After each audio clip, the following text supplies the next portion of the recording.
In today's video, I'm going to teach you how to set up Spotify Now Playing overlay in OBS Studio. By the end, you'll have a clean, auto-updating song display on your stream that shows the track title, artist, and album art as your music changes. First, head to the 6K Labs website and sign in using your Twitch account. You'll be asked to authorize access so the service can connect to your channel tools. Approve the prompt and you'll land on the dashboard. From the dashboard, open the widgets section. This is where all the available overlays and stream add-ons live.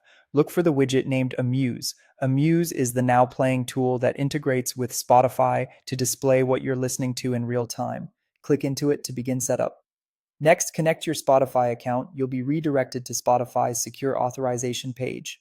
Confirm the permissions so 6K Labs can read your currently playing track. If you're already logged into Spotify in your browser, this should take just a moment. Otherwise, sign in and complete the link. Once connected, take a minute to customize the overlay. You can choose a theme, adjust how the cover art appears, and pick colors that match your brand. Aim for high contrast between text and background so your audience can read it at a glance. If you use animated scenes or busy gameplay, a subtle background or a semi-opaque panel can help the text stand out. When you're happy with the look, copy the unique browser source URL the dashboard provides. This link powers your overlay and is tied to your settings, so keep it private and don't share it publicly.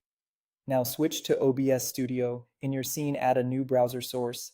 Give it a clear name like Spotify Now Playing so you can find it later. Paste the URL you copied into the URL field. Set a resolution that fits your layout. For a slim banner, something like 800 by 200 or 1000 by 250 often works well. You can scale it later in the canvas if needed. If you see advanced options, consider enabling refresh when the scene becomes active to keep the overlay in sync. With that done, start playing music on Spotify. As soon as a track is playing, the overlay should populate in OBS and update automatically when the song changes.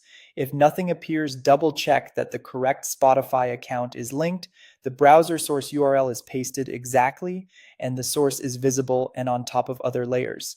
That's it. Your Spotify Now Playing overlay is live and ready for your next stream.